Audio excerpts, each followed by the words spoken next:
کہ وہ پہلے دن سے، جب سے یہ جنگ شروع ہوئی ہے اور یمن کا معاملہ شروع ہوا ہے، تو پہلے دن سے وہ اس کھوج میں تھے کہ ایران ہتھیاروں کی سپلائی کر رہا ہے. یہ جب سے یمن نے بند کرنا شروع کیا نا، ان کے جہازوں کو نشانہ بنانا شروع کیا ہے، یہ تب سے سپلائی ہو رہی ہے. اور ایران کو پتا تھا کہ بھائی ایٹ دی اینڈ ہمیں ایک فل سکیل جنگ کے لیے جانا پڑے گا. اگر یہ معاملات نہیں رکیں گے تو یمن کو اور ایران کو کنفرنٹ کرنا پڑے گا امریکہ کو. تو اس کے لیے انہوں نے پوری تیاری پکڑی تھی. ابھی تک صرف ایک جہاز کو پکڑا ہے امریکہ نے، یعنی 1.5 ماہ سے وہ انٹیلیجنس اکٹھی کر رہے ہیں اور کئی جہاز یمن پہنچے ہیں، لیکن صرف ایک جہاز کو، وہ بھی امریکہ یہ کلیم کر رہا ہے کہ ہم نے پکڑا ہے. ایران نے یا یمن نے اس چیز کو کنفرم نہیں کیا. اچھا، پھر ناظرین ایک اور بڑی خبر سامنے آئی ہے. یمن کے ذرائع یہ رپورٹ کر رہے ہیں کہ کوئی بہت بڑا واقعہ ہو گیا ہے یمن کے اندر، اور وہ بتا رہے ہیں کہ یہ بہت میجر ایسکلیشن کی طرف ہمیں لے کر جا سکتا ہے. اب یہ واقعہ کیا ہوا ہے یہ ابھی تک تفصیلات سامنے نہیں ہے. میں سٹیٹمنٹ آپ کے سامنے پڑھتا ہوں، دین پھر آپ اس سے اندازہ لگا لیں. وہ کہہ رہے ہیں today there is a huge and unprecedented alert by Houthis and they have transferred a large naval weapons to the Red Sea, missiles, sea mines and explosive boats. It seems that they are preparing for a major event that is expected that major naval battle will take place in coming days as a result of the recent escalation. پھر وہ کہہ رہے ہیں reports from Yemen claim that a major event is happening in Yemen and that the Houthis will drastically escalate the situation in the Red Sea. Officials will make an announcement soon. Officials اس کی بہت جلد announcement کریں گے، لیکن اندر کے ذرائع یہ بتا رہے ہیں کہ بہت میجر ایونٹ یمن کے اندر ہوا ہے جو بہت بڑی اسکلیشن کی طرف جائے گا. تو یہ یمن کے حوالے سے خبریں آ گئیں، یمن کا آپ کو کلیئر کر دیا. آخر میں تمام حوالوں سے تجزیہ اور تمام اوورآل جنگ کہاں پر جائے گی، مستقبل کیا ہوگا، وہ آخر میں بتاتا ہوں. لیکن پہلے تینوں جو محاذ کھلنے والے ہیں ان کا میں خبریں آپ کے سامنے رکھ دیتا ہوں. اب چلیے لیبنان بارڈر پر حزب اللہ کا کیا معاملہ ہے. ناظرین حزب اللہ کے حوالے سے بھی واشنگٹن پوسٹ نے بہت بڑی خبر شیئر کر دی، بہت بڑی خبر ہے، اور واشنگٹن پوسٹ نے یہ کنفرم کر دیا، ثبوت آپ کی سکرین پر ہے، کہ end of January is the final deadline for reaching an agreement to ceasefire. اور اگر یہ ایگریمنٹ نہیں ہوتا then Israel will start war with Lebanon. اب یہ ایگریمنٹ کیا ہے اور اسرائیل کیا چاہ رہا ہے؟ دیکھیں، اسرائیل یہ چاہ رہا ہے کہ حزب اللہ کے ساتھ ان کا یہ ایگریمنٹ ہو جائے کہ 3 لاکھ اسرائیلی جو ہیں وہ ایویکویٹ ہو چکے ہیں اپنے گھروں سے. لیبنان کے ساتھ ساتھ تقریباً بارڈر سے لے کر 30 کلومیٹر اندر تک یہ تمام علاقہ خالی ہو چکا ہے، اور یہ سارے اسرائیلی جو ہیں 3 لاکھ تعداد بن رہی ہے، وہاں سے نکل چکے ہیں، ان کا کاروبار تباہ ہو چکا ہے. مطلب بہت بے تحاشا معاملات پہلے کچھ بتا بھی چکے ہیں. تو اسرائیل یہ کہہ رہا ہے کہ بھائی حزب اللہ حملے بند کر دے، اور جو ان کا پرانا ایک معاہدہ ہوا ہے کہ حزب اللہ فینس پر نہیں ہوگی، جو بارڈر کی فینس ہوتی ہے نا اس پر نہیں ہوگی، بلکہ فینس سے 5 کلومیٹر پیچھے ہوگی. یہ پرانا ان کا معاہدہ، اسی معاہدے کے تحت حزب اللہ تھی، لیکن جنگ جب سے شروع ہوئی 7 اکتوبر سے تو وہ فینس پر آ گئی. تو اسرائیل یہ کہہ رہا ہے کہ یہ واپس چلے جائیں، حملے بند کر دیں، اور اسرائیلی جو ہیں ان کو واپس اپنے ادھر آنے دیں. اور اس کے لیے انہوں نے بڑی کوشش کی، امریکہ گیا اور پورا یورپ اس نے زور لگایا. لیکن حزب اللہ کا موقف یہ ہے کہ آپ یہ ہم سے ایکسپیکٹ بھی کس طرح سے کر سکتے ہیں، یہ ہم سے آپ بات بھی کس طرح سے کر سکتے ہیں کہ غزہ میں جنگ جاری رہے، غزہ میں بمباری ہوتی رہے، بچے شہید ہوتے رہے، لیکن ہم چپ کر کے پیچھے ہٹ جائیں، ہم پیچھے بیٹھ جائیں. لیکن غزہ میں بمباری جاری رہے تو ہم صرف اسی صورت میں ہٹیں گے اگر جو ہے غزہ میں آپ بمباری بند کروائیں اور وہاں پر سیز فائر کروائیں. اس کے بغیر آپ ہمیں نہیں روک سکتے. یا پھر دوسرا طریقہ یہ ہے کہ آپ ہمیں مکمل طور پر ختم کر دیں، پھر جنگ کریں، اور جب ہم ختم ہو جائیں گے سو ختم ہو جائیں گے. اس کے علاوہ آپ کے پاس کوئی راستہ نہیں. اور ڈیفنس منسٹر اسرائیل کے وہ کیا کہہ رہے ہیں؟ The military campaign in the north is likely to expand if a political settlement is not reached. تو یہ تو آپ بھی بخوبی سمجھتے ہیں کہ حزب اللہ پیچھے ہٹنے والی تو نہیں ہے. تو وہ اسرائیل یہ ڈیڈ لائن اس نے دی ہوئی ہے اس جنوری کے اینڈ پر، جس کو واشنگٹن پوسٹ کنفرم کر رہا ہے. تو یہ تو ظاہری بات ہے کہ بھائی ایسا کیسے ہو سکتا ہے کہ یہ ایگریمنٹ تک وہ پہنچ جائے اور حزب اللہ کہ ٹھیک ہے ہم پیچھے جا رہے ہیں، ایسا ہو سکتا ہے؟ اور آپ دوسری طرف کہہ رہے ہیں کہ غزہ میں جنگ بھی بند نہیں ہو رہی. تو اٹس مین کہ یہ کلیئر ہے کہ اگلے 4-5 دنوں میں جو ہے وہ جنگ وہاں پر بھی شروع ہو جائے گی. اور یہ ایسے ہوگا، آغاز یمن سے ہوگا، اینڈ دین ادھر مطلب جیسے جب یمن میں یورپی اتحاد بھی آ جائے گا, امریکہ مکمل حملے وہاں پر شروع کر دے گا, دین پھر اسرائیل جو ہے وہ لیبنان پر حملہ کرے گا اور پھر حزب اللہ سے ٹکرائیں گے یہ, اور حزب اللہ سے لڑنا ان کی سب سے بڑی غلطی ہوگی اور وہ اسرائیل کے مکمل خاتمے کا آغاز وہاں سے ہو جائے گا. اچھا, پھر آپ حزب اللہ کے جو جنرل سیکٹری ہیں ان کے 2 بیانات میں صرف آپ کے سامنے رکھنے جا رہا ہوں جو میری اس بات پر مزید مہر ثبت کریں گے اور آپ کو بھی یقین آ جائے گا کہ بھائی میں بالکل صحیح بات کر رہا ہوں. حزب اللہ کے جنرل سیکٹری کہہ رہے ہیں get ready to liberate Palestine, آزادی کے لیے, فلسطین کی آزادی کے لیے تیار ہو جائے. پھر اگلی بہت امپورٹنٹ بات ان کی دیکھیے, if we wait for the Israel to finish what he wants in Gaza, our next turn will be in Lebanon. اگر غزہ ختم ہو جاتا ہے تو اگلی باری پھر ہماری ہے. اب یہ وہ بات ہے جو میں پہلے دن سے گلا پھاڑ پھاڑ کے آپ کو بتا رہا ہوں کہ بھائی آپ چھوڑ دیں ان کے مفادات کو, آپ ہماری ساری ایفیلیشنز بھی چھوڑ دیں. یہ قومی سلامتی کا مسئلہ ہے جارڈن, مصر اور اس کے لیے لیبنان اور شام کے لیے. اگر ان کو نہیں روکا جاتا, اسرائیل کو اب نہیں روکا جاتا تو حزب اللہ کا کوئی وجود نہیں بچے گا. اور حزب اللہ آپ کو پتہ ہے اس کی آئیڈیالوجی کیا, اور وہ کس نام پر بنی تھی؟ انہوں نے کہا تھا کہ اس کا واحد مقصد ہی بننے کا صرف یہ ہے کہ اسرائیل کو ختم کرنا ہے اور فلسطین کو آزاد کروانا ہے. اچھا, فلسطین ختم ہو جائے تو آپ پھر رہ سکتے ہیں, تو حزب اللہ کی جو بقا ہے وہ فلسطین کی آزادی میں ہے. اگر فلسطین ختم ہو گیا تو حزب اللہ نے بھی نہیں رہنا, تو وہ پیچھے نہیں ہٹ سکتے, وہ ہر صورت میں ان کے ساتھ ٹکرائیں گے اور پیچھے ہٹنے کا کوئی سوال ہی پیدا نہیں ہوتا. اور جیسا کہ وہ خود کہہ رہے ہیں کہ بھائی آج اگر ہم پیچھے بیٹھ گئے تو پھر اگلی باری ہماری ہوگی, کیونکہ اسرائیل رکنے والا تو نہیں ہے, اسرائیل تو آگے سے آگے بڑھے گا اگر آپ اس کو یہ موقع دیں گے. اور پھر آپ دیکھیں جو رشین فورسز سیریا کے بارڈر پر ڈپلائیڈ ہوئی ہیں گولان ہائٹس پر, جس کے ہم تفصیلی ویڈیو بنا چکے ہیں, اور اس کا ون لائنر صرف یہ ہے کہ جب رشیا ڈپلائی ہوتا ہے, میدان میں اترتا ہے مڈل ایسٹ کے حوالے سے اور اس کے اسرائیل کے بارڈر پر, تو وہ سب سے کلیئر, وہ ایک لٹمس ٹیسٹ ہے کہ جب رشیا اتر گیا میدان میں تو اٹس مین کہ اسرائیل حملہ کرنے والا ہے. رشیا اترتا ہی تب ہے جب اس کو کنفرم ہوتا ہے کہ بھئی اسرائیل کسی ملک کو انویڈ کرنے والا ہے. ظاہر بات اسرائیل کے پیچھے امریکہ ہوتا ہے, تو آپ نے عربوں کو بچانے کے لیے رشیا نے بھی تو آنا ہے نا, ان کے بھی تو یہاں پر سٹیکس ہیں, تو وہ تب اترتے ہیں جب حملہ ہونے والا ہوتا ہے. تو وہ بھی اس بات کا لٹمس ٹیسٹ ہے کہ جیسے وہ کہہ رہے ہیں کہ end of January deadline ہے, تو وہ تو مطلب ان کی بات نہیں مانی جائے گی, تو پھر اس کے بعد حملہ ہوگا, تو ان کو کنفرنٹ کرنے کے لیے وہاں پر رشیا بھی کھڑا ہوا ہے. اچھا, اب آپ کو ایجپٹ کے حوالے سے اپڈیٹ کرتے ہیں کہ ایجپٹ کے ساتھ کیا معاملہ ہے. بہت ساری میں کچھ ویڈیوز بنا بھی چکا ہوں, لیکن تازہ ترین جو ڈیولپمنٹ ہوئی ہے آپ کے سامنے رکھ رہا ہوں. اسرائیل کی جانب سے سٹیٹمنٹ آئی ان کے اینالسٹ کی, میڈیا کی, مریب آن لائن سب سے بڑا ادارہ, وہ ان کے آفیشلز کو کوٹ کر رہا ہے کہ Israel must prepare for any scenario against Egypt including direct وار.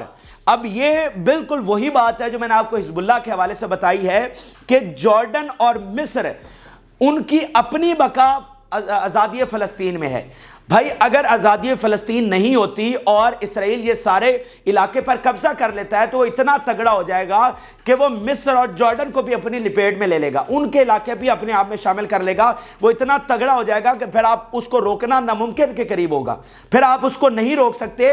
اور یہ جارڈن اور مصر خاص طور پر جو کہ ان کے بارڈر پر ہیں, تو ان کے لیے اپنی قومی سلامتی کا مسئلہ ہے یہ جو ہے نا آزادی فلسطین کروانا. اب چھوڑ دیں مسلمانوں کی ایفلیشن کو, یعنی یہ تو وہ چیز ہے نا کہ اس پر کوئی ریاست کمپرومائز کر ہی نہیں سکتی. اگر وہ قومی سلامتی پر کمپرومائز کرتی ہے تو یہ اس بات کا سب سے بڑا ایک لاجک ہے, دلیل ہے اور ثبوت ہے کہ یہ دونوں ملک پیچھے نہیں ہٹ سکیں گے. اور یہ بات کلیئر ہے کہ نہ جارڈن اسرائیل سے جنگ چاہتا ہے اور نہ مصر اسرائیل سے جنگ چاہتا ہے, لیکن جب بات قومی سلامتی پر آ جائے گی تو پھر پیچھے کیا رہ جائے گا. اس لیے ان کی مجبوری ہوگی جنگ میں. اور آپ یہ بات ایک اور ذہن میں رکھیں کہ سپٹمبر میں, یعنی اکتوبر میں جنگ شروع ہوئی, سپٹمبر 2023 یو این میں نیتن یاہو نے سپیچ کی تھی, اور اس سپیچ میں اس نے ایک مڈل ایسٹ کا نیا میپ دکھایا تھا. اس نئے میپ میں نہ ہی غزہ تھا اور نہ ہی ویسٹ بینک تھا. اور اگلی انٹرسٹنگ بات یہ ہے کہ اس میں جارڈن کے کچھ علاقے اور مصر کے اس میپ میں شامل کیے ہوئے تھے, جس میں وہ اسرائیل کا حصہ تھے، یعنی جارڈن اور مصر کے علاقے اسرائیل کا حصہ تھے، اور ویسٹ بینک اور غزہ تھا ہی نہیں، وہ بھی اسرائیل کا حصہ بن گیا تھا، یعنی وہ ایک گریٹر اسرائیل کا میپ تھا اور مڈل ایسٹ کا ایک نیا آرڈر تھا، مڈل ایسٹ کا ایک نیا میپ تھا، تو اس پر بڑا ہنگامہ مچا۔ دین پھر اسرائیل کی منسٹری فارن منسٹری نے اس پر اپولوجائز بھی کیا اور کہا کہ یہ وہ فلاں چیزیں، تو وہ ان کی ساری چیزیں ایک پرانا ان کا مشن ہے جس کو آج وہ پورا کرنے کے لیے جا رہے ہیں۔ اچھا، اس کے ساتھ ساتھ ان کے فارمر ڈیفنس منسٹر کا بڑا اہم بیان سامنے آیا ہے اور اس پر بھی بڑا ہنگامہ مچا ہوا ہے۔ اس نے کہا ہے the government is preparing for the emergence of Gog Magog and the great war. اب یہ گوگ مگوگ جو ہیں یہ یاجوج ماجوج ہیں، اور یاجوج ماجوج کون سی قومیں ہیں؟ یہ جناب رشیا ہے، یہ جناب چائنا ہے، یہ ترکی ہے۔ اب یہ جو یاجوج ماجوج ہے نا، یہ حضرت نوح علیہ السلام کے تیسرے بیٹے تھے۔ تو آیت یہ ملتی ہے، اللہ تعالیٰ فرماتا ہے کہ ہم ان تینوں بیٹوں کو ہم نے اقتدار دینا ہے۔ تو پہلے جو دو بیٹے ہیں ان کو اقتدار مل چکا ہے، یعنی اس وقت جو حضرت نوح علیہ السلام کے دوسرے بیٹے تھے ان میں سے جو اولاد ہے یہ سارا مغرب، تو ان کے پاس اقتدار ہے۔ تو یہ جو پیش گوئیاں ہمیں ملتی ہیں اس میں یہ ہے کہ آخری وقت میں جو اقتدار ہے وہ یاجوج ماجوج کے حوالے کیا جائے گا۔ تو جب ہم ہسٹری پیچھے کھنگالتے ہیں تو بھئی یاجوج ماجوج کون سی قوم میں ہیں، تو وہ یہ والی ساری، جس میں جاپان بھی ہے، اس میں یہ ساری مطلب جو نسلیں ہیں یہ یاجوج ماجوج ہیں۔ تو اگر اسرائیل کی آپ پوری ان کا مذہبی روایات اور ساری چیزیں اٹھا کر دیکھیں تو اس میں سب سے بڑی جنگ کا جو تذکرہ ملتا ہے وہ یاجوج ماجوج کی جنگ ہے، کہ ایک وقت آئے گا کہ یاجوج ماجوج جو ہیں وہ حملہ کریں گے اسرائیل پر اور ان کو فتح کر دیں گے اور اس ریاست کو ختم کر دیں گے۔ تو یہ اس وقت انہوں نے کہہ دیا کہ یہ وہ والی جنگ ہے، یہ وہ گریٹ وار ہے جو شروع ہونے والی ہے۔ اور اگر آپ پکچر دیکھیں تو یہ کوئی اس سے الگ بھی نہیں ہے، یعنی اس وقت یہ نظر آ رہا ہے کہ دنیا کا اقتدار مغرب سے ادھر شفٹ ہو رہا ہے۔ یہ وہی قومیں ہیں جو یاجوج ماجوج ہیں، ان کو اقتدار دنیا کا شفٹ ہوتا ہوا نظر آ رہا ہے۔ اور اس جنگ میں یہ جو گریٹ وار چھڑنے والی ہے اس میں چائنا بھی ہے، اس میں رشیا بھی ہے اور ترکی بھی اس میں آئے گا ڈیفینیٹلی۔ تو یہ مطلب ساری چیزیں ثابت ہو رہی ہیں ایک طرح سے، مطلب وہ صحیح بھی کہہ رہے ہیں، مطلب حقیقت تو کسی کو بھی نہیں پتا ہوتی نا، لیکن اگر ہم تمام چیزوں کو اینالائز کریں تو کسی حد تک یہ بات ہمیں صحیح بھی لگتی ہے۔ تو اس پر بھی بڑا الارم مچا ہوا ہے وہاں پر کہ بھائی وہ گریٹ وار ہمارے سر پر آ کھڑی ہے اور ہم اب ان تمام چیزوں سے کس طرح سے نمٹیں گے۔ اس لیے وہ امریکہ کو بھی کنونس کر رہے ہیں اور یورپ کو بھی کہ ہمیں کسی طرح سے بچا لو، یہ صرف ہماری جنگ نہیں ہے، یہ تمہاری جنگ بھی ہے، کیونکہ اس جنگ کے نتیجے میں جو تمہارا اقتدار ہے وہ بھی ادھر شفٹ ہونے والا ہے، تو اس لیے تمہیں بھی اس کو لڑنے کے لیے ضرور آنا ہوگا۔ اچھا، یہ میں نے تمام خبریں آپ کے سامنے رکھ دی۔ اب میں آپ کے سامنے تجزیہ رکھتا ہوں کہ اب رزلٹ اس کا کیا نکلے گا، کون جیتے گا کون ہارے گا، یہ جنگ کیا رخ اختیار کرے گی۔ پکچر آپ کو ساری سمجھ آ گئی کہ جنگ اس وقت کھڑی کہاں پر ہے۔ تو سب سے پہلے میں بائیڈن کا بیان آپ کے سامنے رکھنا چاہتا ہوں جو اس نے یمن کے حوالے سے دیا کہ وہ یمن سے جیت سکتا ہے یا نہیں۔ یہ ایک سب سے بڑا ثبوت ہے کہ اس جنگ کا نتیجہ کیا نکلے گا۔ بائیڈن نے آج کیا بتایا، Biden acknowledged that the strikes had so far failed to discourage Houthi leaders، کہ ابھی تک جو ہمارے حملے ہوئے ہیں وہ حوثیوں کو ریسٹرکٹ کرنے میں ناکام رہے ہیں۔ پھر اس سے پوچھا are they stopping the Houthis، اس نے کہا نو، بائیڈن کہا نو۔ رپورٹر نے پوچھا کہ کیا آپ ان کو روک سکتے ہیں اور ان کو روکنے والے ہیں، انہوں نے کہا نو۔ پھر اس نے کہا will they continue، تو بائیڈن نے کہا کہ یس، مطلب ہم حملے ان پر کریں گے لیکن کیا وہ رک پائیں گے، تو اس نے کہا کہ نو، اس کا ہمیں نہیں پتا، لیکن حملے ہم جاری رکھیں گے اور ان پر جنگ ان کے ساتھ کرنے جا رہے ہیں، لیکن اس میں کامیابی ہوگی یا نہیں وہ اس کو پتا، وہ کہتا ہے مجھے نہیں پتا۔ تو یہ ایک سب سے بڑا ثبوت ہو گیا کہ اپنے منہ سے وہ تسلیم کر رہا ہے کہ بھائی ہمیں شکست ہونے والی ہے۔ پھر ناظرین، جو اکانومی ہے وہ ان کی کرمبل کر رہی ہے، امریکہ کی بھی اور یورپ کی بھی، اور اس میں آپ دیکھیں کہ oil supply tightens in Europe over Red Sea. اب دیکھیں تھوڑا سا 1 منٹ مجھے دیں، پھر میں آپ کو بتاتا ہوں جنگ کا نتیجہ آپ کو سمجھ آئے گا۔ دیکھیں یورپ اس وقت جو سارا انحصار کر رہا ہے اس کا آئل جو ہے وہ یا رشیا سے جاتا ہے یا مڈل ایسٹ سے جاتا ہے۔ رشیا کے ساتھ جنگ ہو رہی ہے، رشیا کا آئل انرجی ان کے لیے بند ہے۔ مڈل ایسٹ سے جب یہ جنگ شروع ہو جائے گی تو آئل مکمل طور پر بند ہو جائے گا، آلریڈی کرائسس وہاں پر چل رہا ہے۔ تو ایشیا جو ہے یا مڈل ایسٹ جو ہے وہ یورپ کے بغیر سروائیو کر سکتا ہے، ٹھیک ہے، کیونکہ ہر جنگ میں آپ کو لگژری تو نہیں نہ چاہیے ہوتی کہ بھائی وہ لگژری گاڑی اگر فراری نہیں ہوگی تو ہم سروائیو نہیں کریں گے، وہ تو آپ کو نہیں نہ چاہیے. جو آپ کو چاہیے وہ ایشیا آپ کی ضرورتیں پوری کر سکتا ہے. انڈیا کر سکتا ہے، چائنا ہے، سعودی عرب ہے، یو ای ہے، رشیا ہے. یہ 4-5 بڑے کنٹریز ہیں جو اس پورے ریجن کی، مڈل ایسٹ کی اینڈ پورے ایشیا کی جو ضرورتیں ہیں وہ ان کو پورا کر سکتے ہیں. لیکن جو سب سے زیادہ ضروری ہے جنگ کے لیے، انرجی، آئل، گیس، وہ یورپ کے پاس نہیں ہے. تو ان کا واحد سورس 2 ہی تھے، رشیا اور مڈل ایسٹ، اور وہ دونوں بند ہو جائیں گے تو آلریڈی ان کی معیشت تباہ ہو رہی ہے، وہاں پر کارخانے بند ہو رہے ہیں، فیکٹریز بند ہو رہی ہیں. تو اور مطلب اس کے آئل اور گیس، مطلب اس انرجی کے بغیر آپ جنگ کس طرح سے لڑیں گے مجھے بتائیں؟ کبھی اس طرح کی یورپ نے جنگ لڑی ہے؟ تو یہ اس بات کا ثبوت ہے کہ یورپ اس وقت کمزور ہے، وہ ڈیوائیڈڈ ہے، وہ یہاں پر انحصار کر رہا ہے. تو یہ جنگ اس کے لیے تباہی لے کر آئے گی، وہ جیت نہیں سکے گا، بلکہ اس جنگ میں اس کو عبرتناک شکست ہوگی. پھر اس وقت آپ ریڈ سی کا میپ دیکھیے، اس میں اگر آپ دیکھیں تو ریڈ سی میں صرف چائنیز، رشین اور ترکی کی یہ والی سارے جہاز جا رہے ہیں، اور باقی ملکوں کے وہ ہیں جنہوں نے واضح طور پر کہا ہے کہ ہمارا کوئی تعلق نہیں ہے اسرائیل کے ساتھ. اس میں یورپ وغیرہ نہیں، اس میں موسٹلی جو ہیں وہ یہ ایشین کنٹریز ہیں. یہ آپ دیکھیے آج کی یہ رپورٹ ہے کہ 64 ویسلز ریفیوٹنگ ٹائز ود اسرائیل، کہ وہ یہاں سے گزری اور انہوں نے کہا جی ہمارا کوئی لنک نہیں ہے اسرائیل کے ساتھ. 19 vessels claiming Chinese crew on board, 19 وہ گزری جو کہ چائنیز تھیں، اور یمن نے کہا ہے کہ چائنا اور رشیا گزریں گے، ان کو کوئی مسئلہ نہیں. 2 جو ہیں وہ ٹرکش ہیں.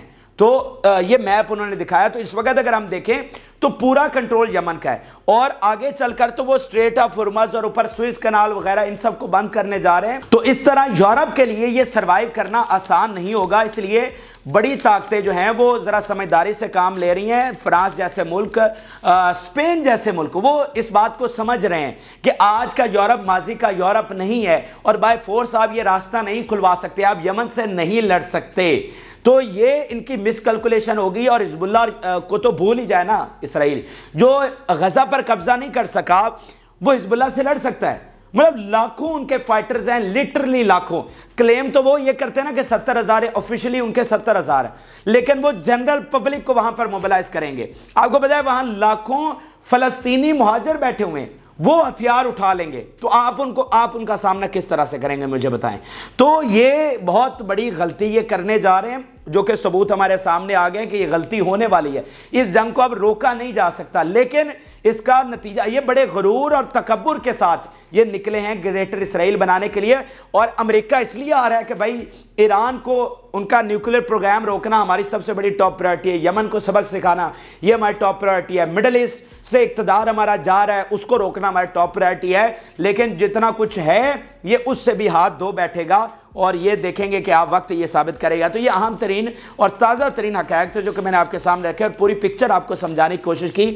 امید کرتا ہوں کہ آپ کو میری بات سمجھ آئی ہوگی. آپ اپنی رائے ضرور آگاہ کریں. جن لوگوں نے چینل کو سبسکرائب نہیں کیا ان سے ریکویسٹ ہے کہ چینل کو ضرور سبسکرائب کر لیں تاکہ ہر آنے والی ویڈیو آپ تک پہنچ سکے. اجازت، اللہ حافظ.